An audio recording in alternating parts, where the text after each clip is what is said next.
What's up, Throd Squad? And if you clicked on this video, you want to know why your bike is only running with the choke on and when you turn it off, it dies. So I'm going to let you know you're in the right place because today I'm going to show you how to fix that. Let's get to it. So first things first, I'm going to talk about what I've done on this bike right here. So I fully rebuilt the carburetor, but it did not come with a new pilot jet or a new main. Well, it came with a new main jet, but not a new pilot jet.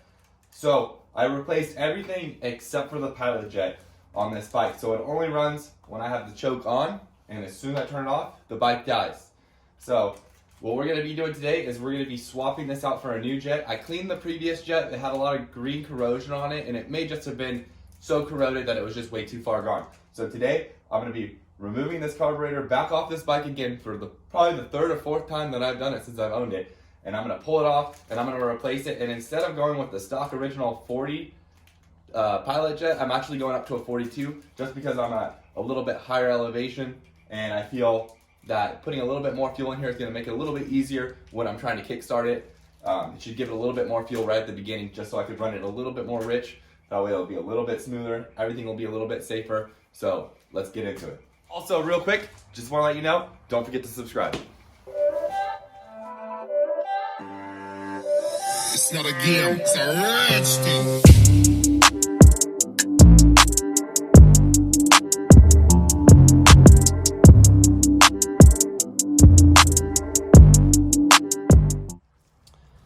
So with most big dirt bikes, there's going to be a quick access spot right here on the bottom of the carburetor.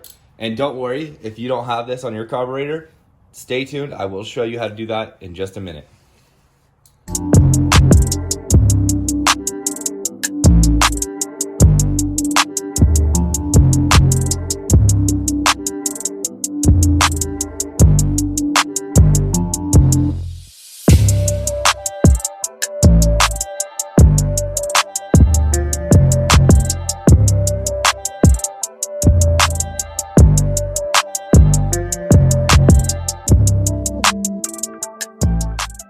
Okay, so now that I have the carb removed, what I'm going to be doing is I'm going to be removing my air fuel screw mixture.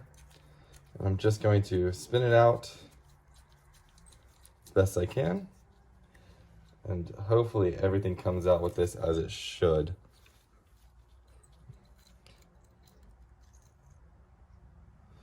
There we go. Now with this particular one, there is a rubber grommet, a washer, and a spring. So I'm going to set that off to the side. Make sure you don't lose that if you do have that and you have to take it apart. So now let's unscrew all these screws on here.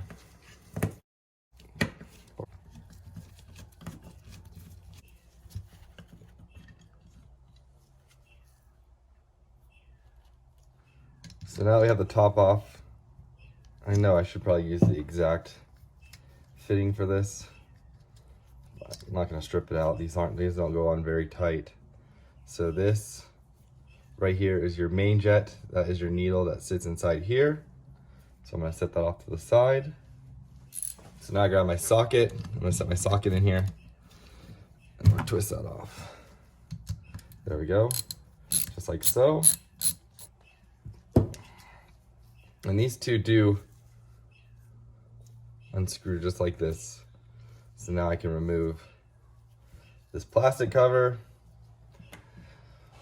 All right, as you guys can tell, I've taken this thing apart so many times and I'm just so over taking apart this carburetor. If I had it my way, I would just replace it with a brand new carburetor, but they're about 300 bucks and I really don't want to throw 300 bucks into something I know I could spend $5 and fix, or I could just, clean all the jets thoroughly and let them soak overnight. So here we are. Here we have our 40 pilot. And you look through here, I don't know if you'll be able to tell at all on camera, but can you even see through it? No. I'm gonna look up in the light, and no, I can't see through that at all. So, as I've said before, I've tried to clean it all out and just wasn't working. Now let's see if you guys can see on camera through this. I definitely can see through it. So I don't know if you guys are gonna be able to, but I'm gonna compare the two right now. And one I can't see through at all, and one of course I can. So, and the difference is freaking huge because there's only a little bit of fuel that flows through here. And if you don't have any fuel flowing through here, then the bike's not gonna run at all when it's at idle. But the bike will stay running when you rev it. But no one's gonna try to stay at like, 5 or 6K just to keep their bike running. So let's replace that out. Now, why don't I, real quick, just as I have this thing apart, and I don't want to take it apart again, and why don't I just go ahead and check all my other jets, which is what you want to do when you're taking apart your carburetor.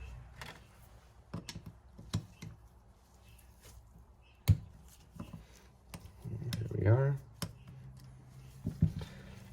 Obviously be careful not to lose any jets.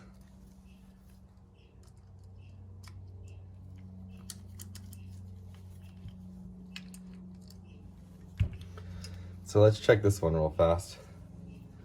The hole on this is microscopic, but it appears I can see through it. But just to be safe, I'm gonna spray some carb cleaner through this.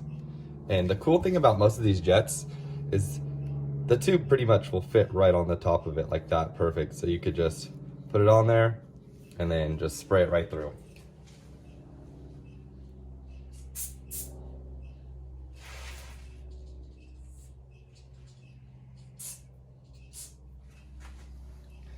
And boy, did that shoot a good stream. So that's some good news right there. So I'll put this back in here and I'll screw it back in. It's always good to check all your jets while you have them out. Might as well just clean them up anyways. You have the carburetor taken off and apart. This carburetor right here is probably by far one of the hardest carburetors I've ever had to take off. And definitely the biggest pain. I dread taking this thing apart every single time I look at it. So I can see in here, obviously everything looks like it's pretty clean. You always want to keep everything clean, especially that has to do with fuel. Might as well just clean it out just in case. There we are. Just like so. And we'll thread that back in. So now that we have everything all cleaned up and put back together, I just had a thought, and I want to see real quick before I put this pilot on here, because I noticed this pilot jet was really dirty. So let's unscrew it all the way again and pull it out. Definitely no harm in doing this, but check to see if you could see through it. So right here, I'll turn the throttle open so I could see down in there. And I know I'm not going to see any light coming through there just because it goes into this chamber right here and flows over and then mixes. So what I'm going to do is I'm just going to spray a little bit of carb cleaner in here. So just so that if there is anything in here, the carb is going to clean it all up. So when it starts, it's going to fire up. So what I had originally in here was a 40. I'm throwing a 42 in here. You guys can do whatever you want when you change your jets. I wouldn't really recommend going too big or too small because you may have issues with it. But me, I already know that the way everything is set up, that a 42 will be just fine. So it'll be able to coexist with my main jetting. Now I'm gonna re-pull this out real fast so I can put this little coupler back in.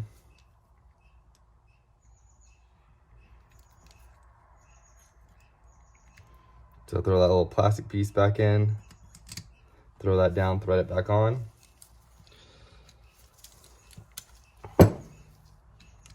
Luckily I have my handy dandy socket here. Put it on there. There we go.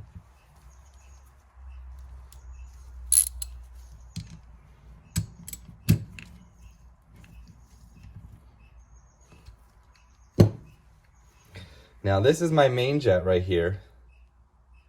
So let's see what my main jet is. My main jet is a 178.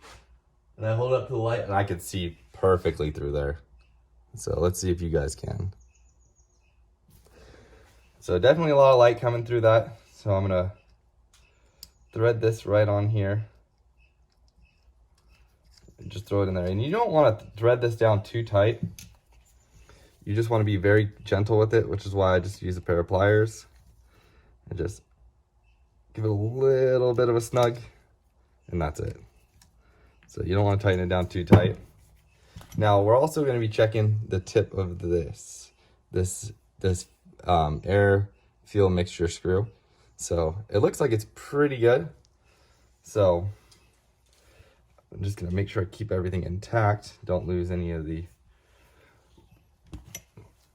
little rubber grommets.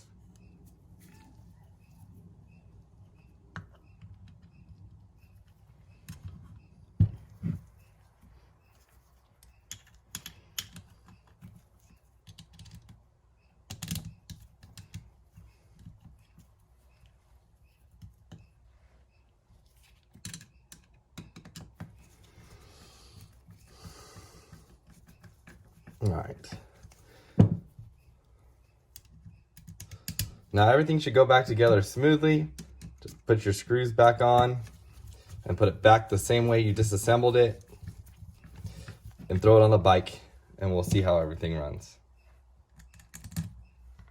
Also, don't forget to put this in. And the best way to put this in so you don't screw it up, because this is very sensitive, is to actually lift the carburetor upside down, slide it right into the hole. Slide it right into the hole and up with it being upside down, and just twist it all the way in. Now, once you twist it all the way in, to give you a good base setting for your carburetors, you usually want to turn it out about 1 turn. So right here, what we do have is we have the number 2 facing us. So I'm gonna turn it all the way out till I see the 2 again. And now I'm just gonna turn it a 1/4 turn. Now that will give me a good base setup, so that way when I do start the bike, I'll be able to adjust it to get it perfect. Usually about 1 to 2 turns out is usually about what you want to be. So the sweet spot usually is about 1 to 1.5. On most carburetors that I've noticed, and it may vary from carburetor to carburetor, but I'm just giving you guys a heads up of what's a good idea to just set it at. All right, now it's all assembled again. Let's go put it back in the bike.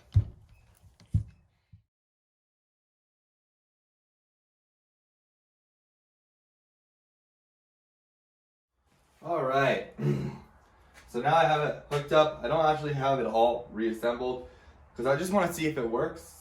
And if it doesn't, then I'm gonna have to go back to the drawing board and figure out what I gotta do next.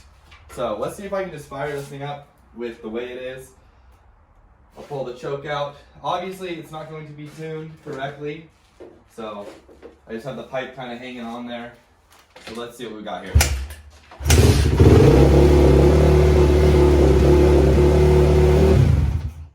Well, that's the fastest it ever fired up. So I know it's cold. That was my first time starting it up, so I will leave the choke on, fire it back up again.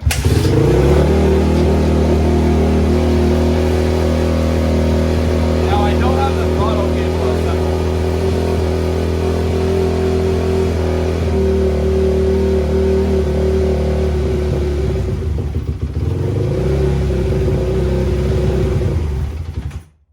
So obviously it dies when I let it all the way out. Could just be because it's not warmed up though. I mean, the bike is ice cold, so let me try to warm it up and we'll try this again.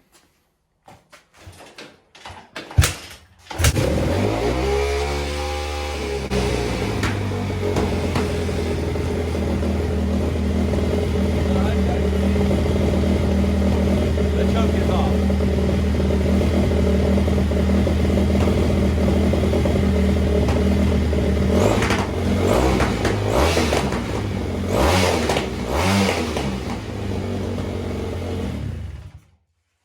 The choke's off, and it runs now with the choke off, but the problem I'm still getting is it's too lean, so there's not enough fuel getting into the carburetor, which it should be running just fine because it is the stock pipe. The stock pipe is still connected. You know, I don't have the air box on, So that should create a leaner condition, but I already know that with the airbox on, it's still running super lean on my case. Alright guys, so that's going to conclude today's video on how to get your bike running without the choke on. If your bike is just running only with the choke, chances are you need to clean out your pilot jet or upgrade to a bigger pilot jet depending on elevation. If you stayed in the same elevation and your bike ran fine, you parked it, let it sit for like a couple months, and then all of a sudden you went out to start it to go ride it and it was giving you this problem, then that is the main case, which would be your pilot jet. So I take that out. I try to clean it first with some brake cleaner and just run some brake cleaner through that jet. If that doesn't solve the problem, you may need to move up to a bigger jet size.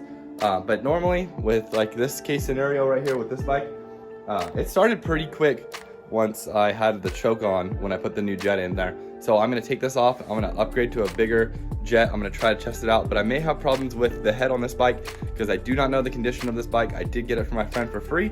So if you guys like what you guys saw today and it was helpful, hit the like button. Also, don't forget to subscribe. I do have more dirt bike content. We do cool builds on this channel. I just wanted to post this video just because I've had a lot of questions about it and I figured I wanted to help other people out that have the same problem. So if you guys obviously found this helpful, don't forget to hit that like button and I'll see you next time. But remember, if I can do it, you can do it.